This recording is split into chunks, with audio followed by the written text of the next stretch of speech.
Hola amigos de 5 días, buenas noches. Señores, ya terminando la semana, entrando allá a este ambiente navideño, pero la verdad es que las últimas 2 semanas nuestro país se ha visto caldeado con esto del Pacto Mundial sobre las Migraciones. Finalmente, pues el presidente Danilo Medina no firmó el pacto, pero hay muchas cosas que todavía están en el ambiente. El pacto tiene cosas malas y cosas buenas. Juan Miguel Castillo Roldán, abogado, un estudioso del quehacer social y político en nuestro país, ha hecho una serie de ponderaciones que a mí me parecieron muy válidas, traerlas aquí sobre el pacto, sobre este pacto primero de Nueva York que se firmó en el 2016, o sea, fue una asamblea en la que participaron Naciones Unidas y se llegó a esto que es lo que nos entregaron como el Pacto de Nueva York. En este Pacto de Nueva York, pues en base a esto es que se ha hecho este acuerdo de Naciones Unidas como un acuerdo migratorio para todos los países miembros, a los cuales algunos no han firmado, otros sí firmaron. Nosotros como República Dominicana tenemos una situación, vamos a decir, muy especial ante este pacto, dada la pobreza de nuestro vecino país de Haití y el colapso de ese país. Entonces cargaríamos muy pesado de tener que acoger a todos estos migrantes que de hecho entran y salen del país. Claro que el pacto es un poco más complicado de esto y hay muchos aspectos y muchas reglas que, aunque se dice que no son vinculantes, bueno, hay gente que dice, bueno, pero si no es vinculante, ¿para qué lo firmo? Mucho más si están contenidas muchas de los mandatos, vamos a decir, que tiene este pacto en otros acuerdos que los países miembros han firmado. Bueno, pero de Juan Miguel Castillo Roldán ha hecho una ponderación que incluso lo tengo yo aquí en mi celular, que él me ha mandado, y me parece sumamente interesante porque, como decía, no todo es ni bueno ni malo, como la vida, ¿verdad?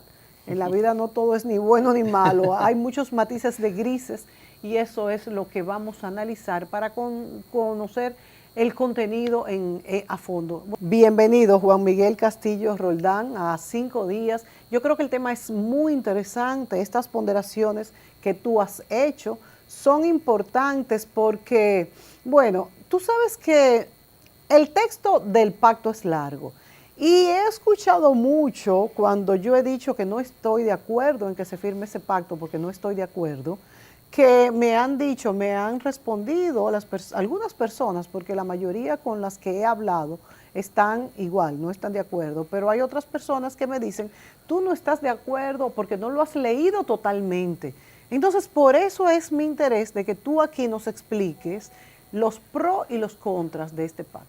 Sí, el Pacto Mundial para las Migraciones que el presidente de la República ha dicho recientemente a través de la consultoría jurídica que no será firmado por la República Dominicana, consiste en un concierto de voluntades, un intercambio, un diálogo entre más de 190 países en el marco de las Naciones Unidas para tomar como tema principal los flujos migratorios y los desplazamientos de personas desde sus distintas vertientes, los derechos de los migrantes, la soberanía de los países, control fronterizo, trata y tráfico de personas, el estatus de refugiados, aspectos de causa de emigración de los países, impacto en los países de destino, temas de discriminación, xenofobia, racismo.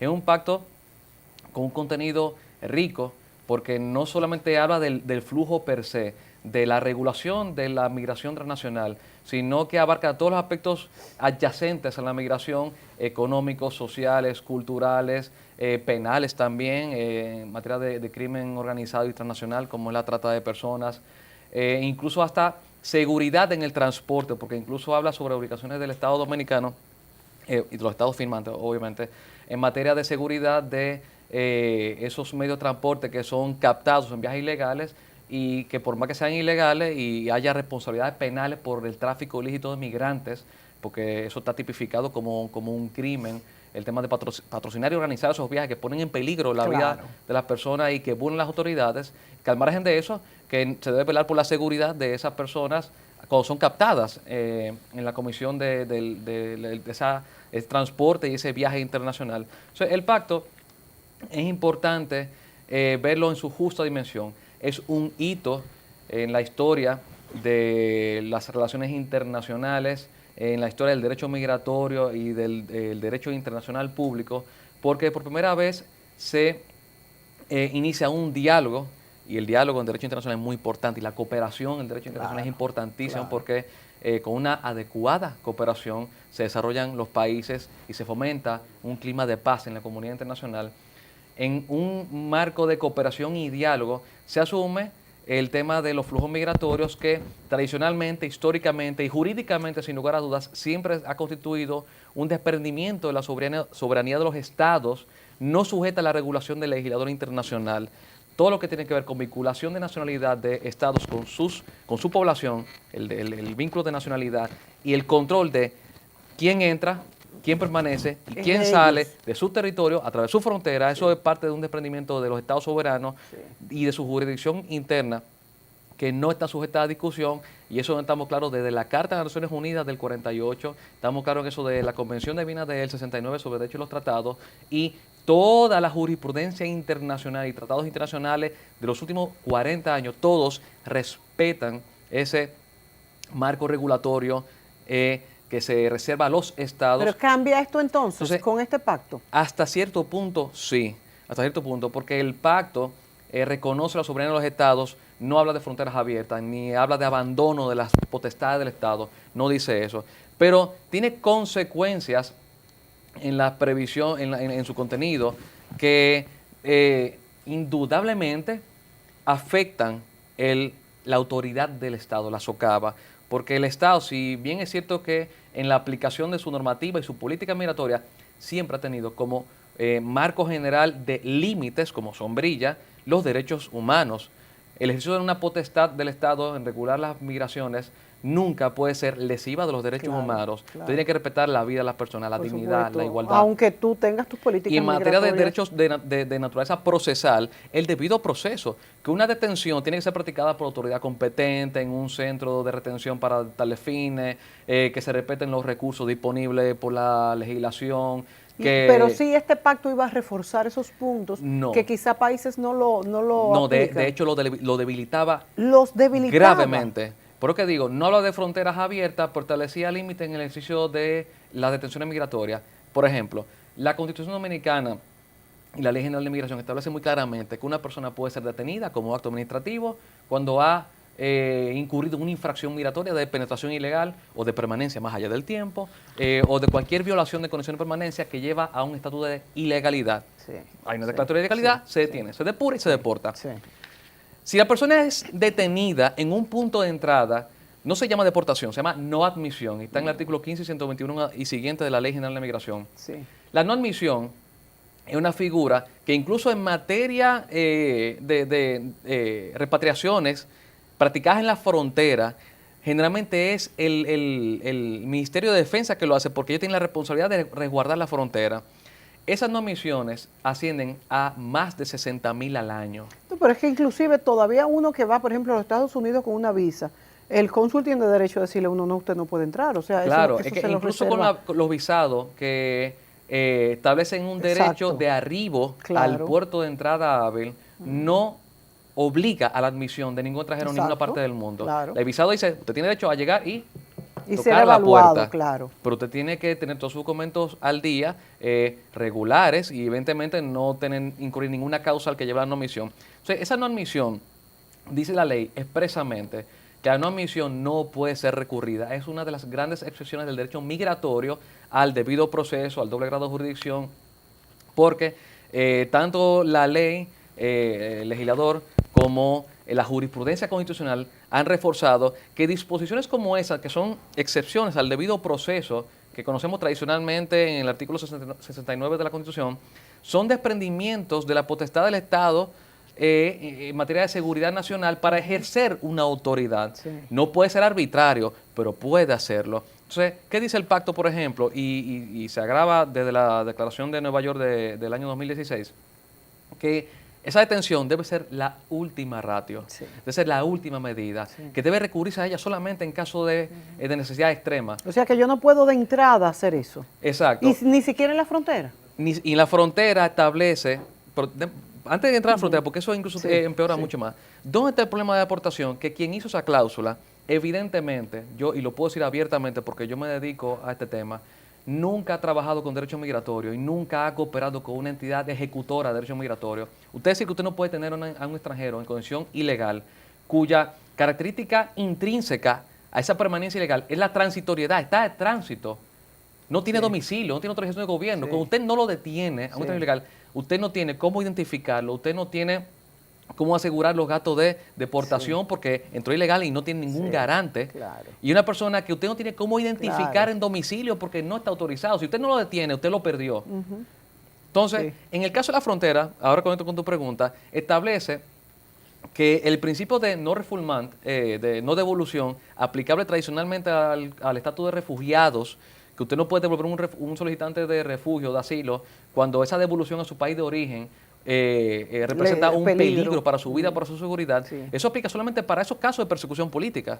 No todo el mundo es refugiado. Venir de un Claro. país muy pobre, con mucho desafío institucional y económico, con pobreza y problemas de salud, no son causas de admisión Y la como caravana refugiado. Y migratoria, decía la que caravana esa- migratoria aplica como refugiados, porque ellos se No autodenominan refugiados. pero no necesariamente. Ellos no dicen por el necesariamente. peligro que hay con las malas. Pero la y pobreza demás. y la delincuencia común y la inoperancia de los gobiernos de los países de salida no son causa de admisión como refugiados, porque si no, la gran población del mundo tendría todos derecho a ir a países más avanzados. Lo cierto es que la pobreza es la generalidad en el mundo entero. Entonces, la causalidad no puede ser venir de un país con serias dificultades. Entonces, el principio de no devolución aplica solamente a esos casos de persecución política que tuvieran peligro. Ese principio de no devolución en el pacto establece que debe ser practicado en la frontera. O sea, te entran 5.000 personas Y no se ilegales por la pueden- no frontera se pueden devolver. y ahí mismo no puede ser devuelto porque había que conocerle un proceso A cada uno. una detención, no detención no, que la detención es la última ratio, pues debe ser conocido un proceso mismo y dice el pacto textualmente, no basta con tú conocerle los procedimientos que en caso de admisión no son aplicables según la legislación nuestra que hay que respetar, sino que encima de todo hay que asignarle un abogado público o privado para que lleve todas las instancias, sean Y como tú administrativas o dices, sin ni judiciales. siquiera tener una dirección de esta persona. Correctísimo. Eso es casi imposible. Vámonos a la pausa, Juan Miguel, y vamos a seguir hablando sobre los puntos de este pacto migratorio para que lo conozcamos a fondo y entendamos por qué pudiera ser bueno o por qué pudiera ser negativo. Volvemos.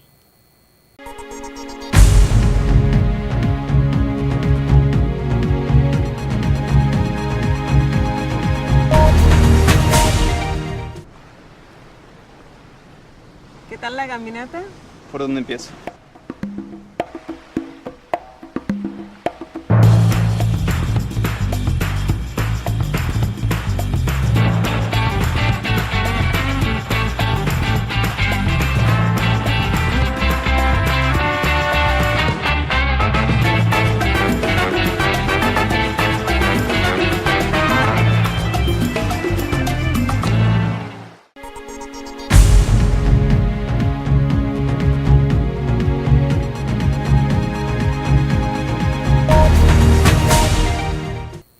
Juan Miguel Castillo Roldán nos explica esta noche los puntos del Pacto Mundial de Migraciones que estuvimos debatiendo entre firmar o no firmar, y ya el presidente Danilo Medina ha dicho por medio de los organismos autorizados que no se firmará.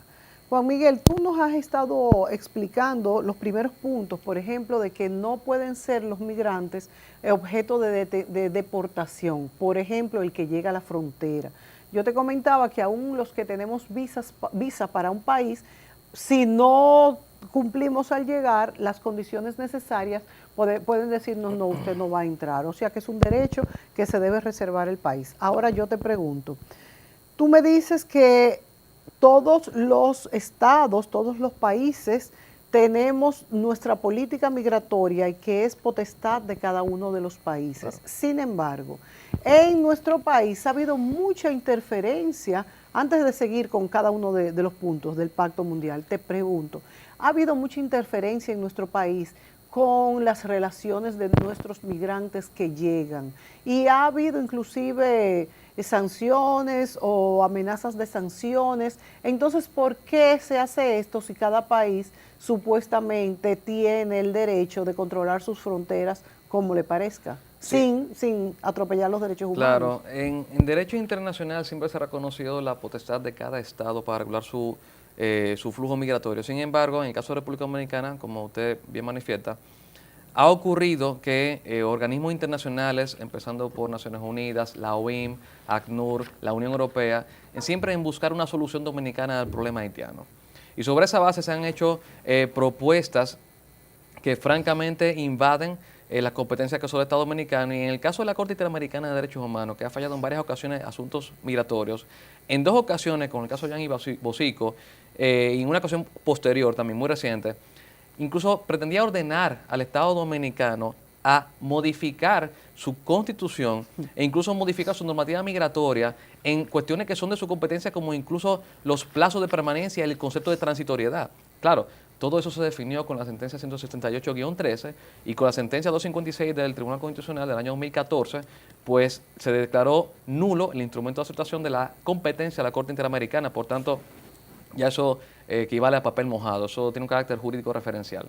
Entonces, lo cierto es que la salida dominicana al problema haitiano es obviamente incompatible con las capacidades institucionales y económicas de la República Dominicana, y lo que busca también es evadir la responsabilidad internacional y regional con respecto al tema haitiano, porque el tema haitiano genera unas complejidades en la migración, el perfil de migración, el volumen de migración, que impactan no solamente a República Dominicana. Somos los más impactados por la frontera terrestre, la cercanía, pero también son impactados otros países de la región.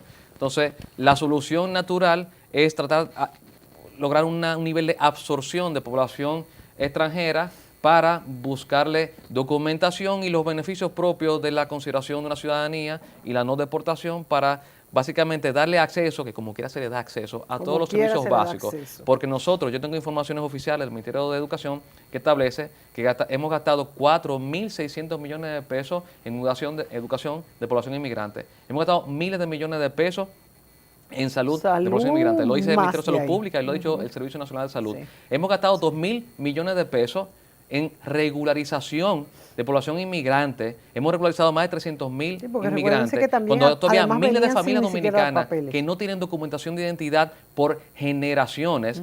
Y encima de todo eso, como si no fuera suficiente el sacrificio que ha hecho el pueblo dominicano, quitándose el pan de la boca para dárselo al vecino, incluso en momentos muy complicados, desastres naturales como el año 2010 con el terremoto, no ha sido suficiente. Y también ahora hay que intentar firmar un pacto que, aunque dicen que no es vinculante, establece una cantidad de obligaciones más allá de las previstas por la Constitución. Dice que hay que garantizar el acceso a todos los servicios básicos.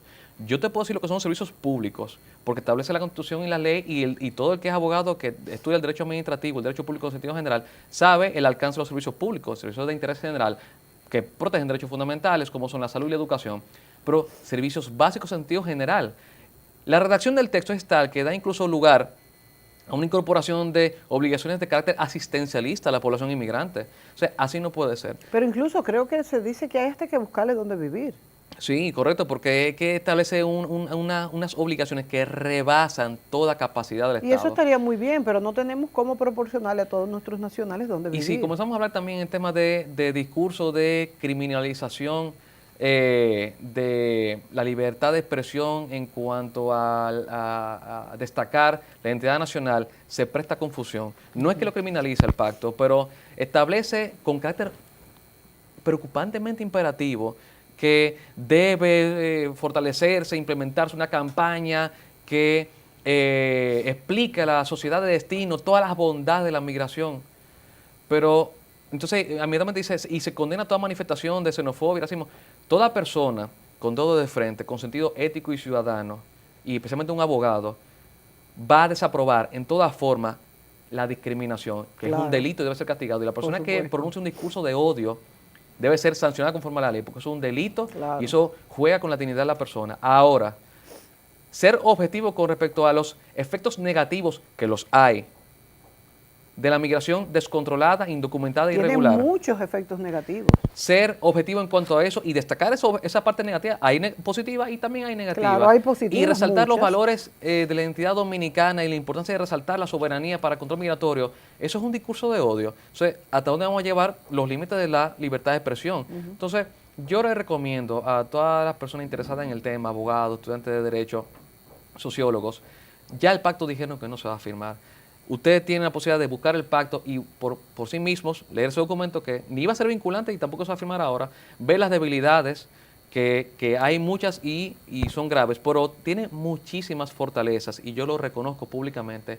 Vale la pena que se estudien las partes del pacto, del proyecto de pacto, que pueden ser buenas en materia de trata y tráfico de personas, en materia de fortalecimiento de las fronteras, de intercambio de información y cooperación incluso tecnológica y de Vamos a validación irnos a de la documentos. pausa, Juan Miguel, y cuando vengamos vamos a ver la fortaleza, porque esa es una parte que me interesa mucho también, Claro que sí. porque siempre se habla solamente de lo malo, de lo bueno, y cómo nosotros pudiéramos participar en lo que es ese pacto, porque es que un pacto es igual para todos. Nosotros no podríamos participar y solamente entonces tener las cosas que nos convengan. Nos vamos a la pausa y explicamos esto a la vuelta. Volvemos.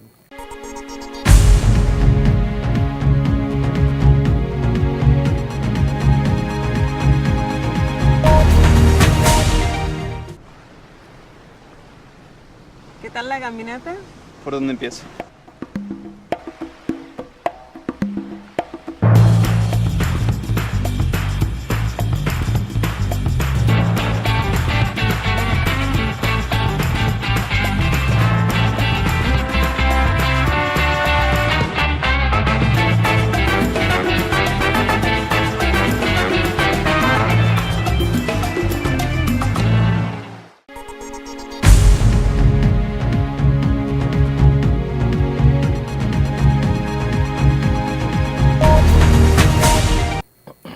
Bueno, se habla de que el pacto migratorio también tiene muchas cosas buenas, muchas cosas convenientes para el mundo y para cada uno de los países. Yo te preguntaba, Juan Miguel, bueno, ya hemos hablado de algunas de las desventajas y vamos a decir trabas que nos pondría como país. Las cosas buenas, ¿cuáles son? Para mencionar algunas, y me voy a referir a un pequeño esquema que yo preparé. Sí, a lo que tú preparaste, muy interesante. Claro, para resumirlo. Que está en el internet, tú lo tienes en el internet. Está en las redes sociales. Yo espero tener tiempo de hacer un artículo, un ensayo breve para que la gente pueda acceder a él públicamente. Esto, mientras tanto, es un esquema, ¿no? Sí. No es un artículo. Entonces, para citar algunos, esa confusión entre refugiado e inmigrante que yo mencioné ahorita es propio de la Declaración de Nueva York. Ahí que están los defectos. Entonces, para que no decir, bueno, pues te refieres a un documento que ya está derogado porque el pacto era el que iba. Yo quiero aclarar que el pacto arranca el texto diciendo que se reafirma todo el contenido de la declaración. O sea, que todos los defectos de forma y de fondo, los defectos jurídicos que tiene la declaración, toditos van acompañados al pacto porque lo reafirma. Sin embargo, en cuanto al texto del pacto per se, establece, por ejemplo, una distinción importante que no puede perderse. La diferencia entre refugiado e inmigrante se destaca. Establece también que el proceso de globalización que conlleva movimientos migratorios transnacionales tiene una responsabilidad conjunta de toda la comunidad internacional y reparte la responsabilidad como tiene que ser porque Pero es un fenómeno ¿con qué transnacional. mecanismos? Porque eso... Básicamente para fomentar el desarrollo sostenible, atacando incluso aspectos que deben fomentar atacar las causas de la inmigración. Los que estudiamos derecho migratorio hemos insistido una y otra vez. El fenómeno migratorio no se regula con una varita mágica, con una solución unilateral. Son muchas soluciones. Está la parte normativa, está la parte institucional, está la parte del diálogo y la cooperación y está la parte física. Usted no hace nada con buenas leyes, con buenas instituciones, con una frontera completamente abierta. No tiene sentido. Y aquí refuerza esa parte.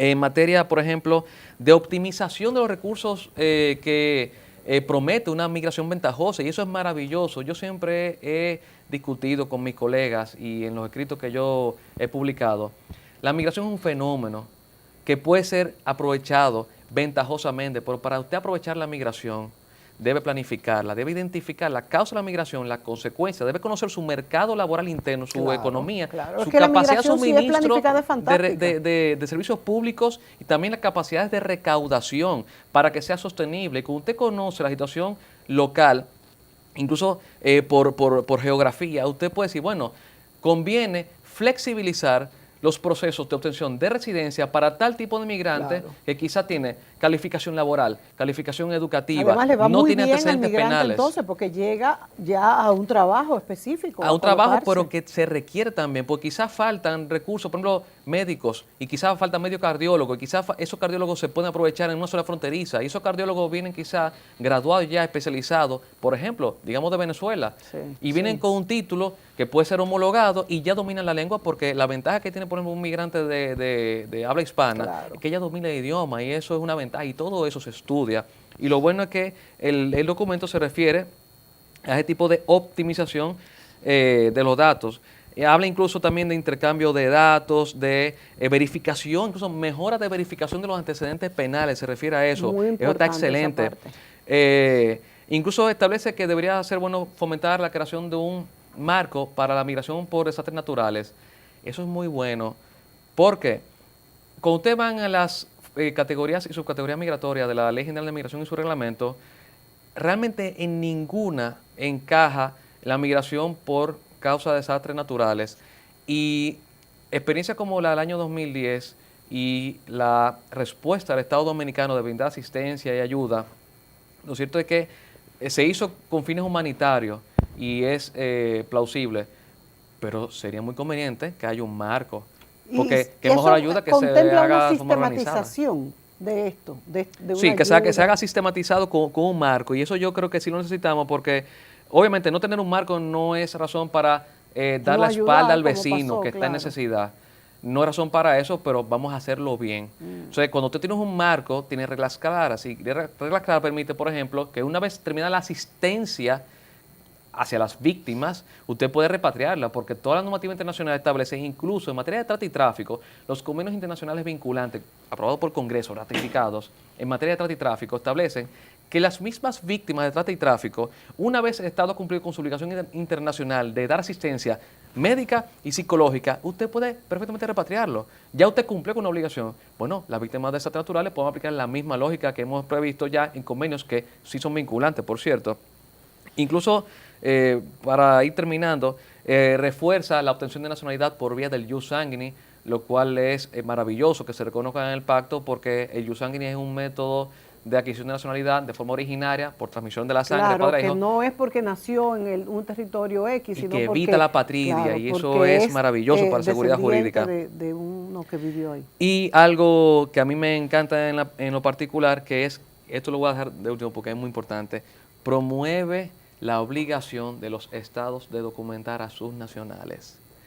Señores, eso es extraordinario para todos los estados con ciertas debilidades en los registros civiles, y muy particularmente en el caso haitiano. Pero ¿cómo, que por ejemplo, esto va a ayudar a Haití a hacerlo? ¿Ellos van a darle fondos? ¿Cuál va a ser el mecanismo? que una de las causales más importantes, hay muchísimas, quizá cientos de causales de la migración, pero una de ellas que supone un desafío tanto para el país de salida como el país de destino es la indocumentación.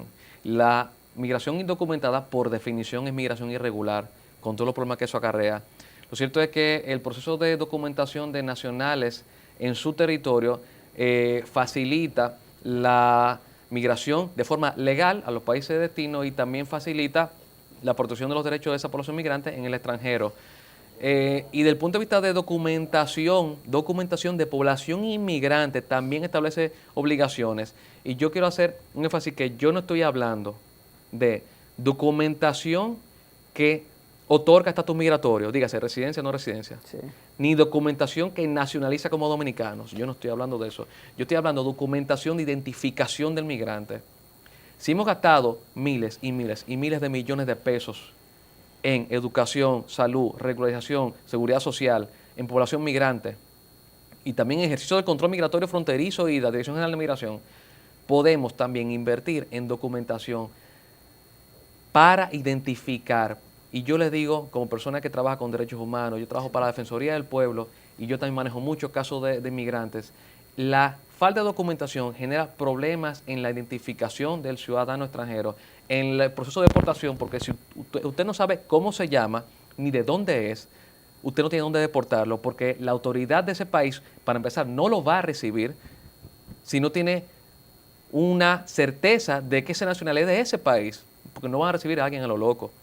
Entonces, cuando usted lo va documentando y tira datos biométricos, tiene una base de datos bajo su categoría migratoria, y si no tiene categoría migratoria porque está ilegal, también crea una base ¿Y qué para eso. posibilidades hay que las naciones, las distintas naciones, que en este caso firmen el pacto y como tú dices, ni siquiera sin firmarlo, porque esto es algo necesario para que un país sea país? En este último minuto que nos queda, ¿cuál es la esperanza de que eso se haga, por ejemplo, en nuestro vecino país de Haití? La esperanza es que si ellos firman el pacto, por ejemplo, pues es una presión adicional que ellos sienten. Y la comunidad internacional no podría hacer un plan para ayudar, como se ha hecho en otros. Perfectamente, y yo sé que República Dominicana debería ser el primero en llevar la voz cantante en ese plan de ayuda humanitaria a Haití, en Haití.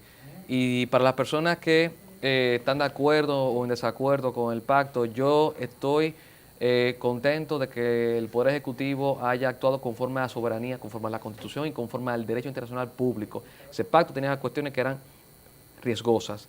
Las cosas buenas se pueden asumir en otro pacto y, ¿saben qué? No tienen que esperar a otros países para un concierto de naciones. Basta con aplicar la Ley General de Migración, Sí. con el reglamento que tiene todas esas soluciones, y al gobierno que ponga en funcionamiento el Consejo Nacional de Migración para trazar la política migratoria, que es la entidad que tiene esa obligación de trazarla. Y todos esos procesos de garantía de derechos fundamentales ya están previstos. Necesitamos fortalecer la planificación, necesitamos fortalecer a nivel de capacidad de personal, presupuesto y de operatividad en sentido muy general a las entidades ejecutoras. El nivel de supervisión y monitoreo en la frontera hay que reforzarlo también porque hay un mercado. Deberíamos de hacer otro programa respecto a cuál sería la metodología que se utilizaría para el control de nuestras fronteras, porque si algo es cierto, es que ninguno de los métodos que hemos utilizado hasta ahora han dado resultados. Hay corrupción, hay un paso constante de un lado para otro, no hay ni siquiera ningún control efectivo, o sea que eso es algo que tenemos que Y no podemos tratar. dejar de decir que ese descontrol va a ir empeorando, porque sucesos como el secuestro del doctor Ureña Sí, y el señor. incidente en los puntos de aduana, Sí, de hechos violentos, sí. pueden ser Repetitivos. repetitivos, puede ser repetido y en forma mucho más severa. No hay que esperar un incidente de gran escala para actuar conforme a la ley. Y yo creo que también estas manifestaciones de todo el pueblo dominicano ante una queja a la firma del pacto lo tomará el presidente Danilo Medina como un termómetro de lo que le interesa al país, este tema migratorio. Como de hecho se habló hasta que si se firmaba este pacto, pues que se despidiera de poder volver a una candidatura para ser presidente del país, de manera que se vio la importancia que tiene esto para todos los ciudadanos y no solamente en nuestro país, porque hay muchos gobernantes, como sabemos, que han ganado la presidencia simplemente por decir que van a controlar estos flujos migratorios. Juan Miguel, no tenemos tiempo para más, pero pues podemos hacer próximamente otro programa hablando de cuáles serían las medidas que sí pudiéramos adoptar y también cuál sería el mecanismo para cuidar nuestra frontera. Sería muy interesante, sí. Gracias, Bueno, Mónica. bueno, pues gracias a ti por acompañarnos, señores, y para ustedes, feliz resto de la semana.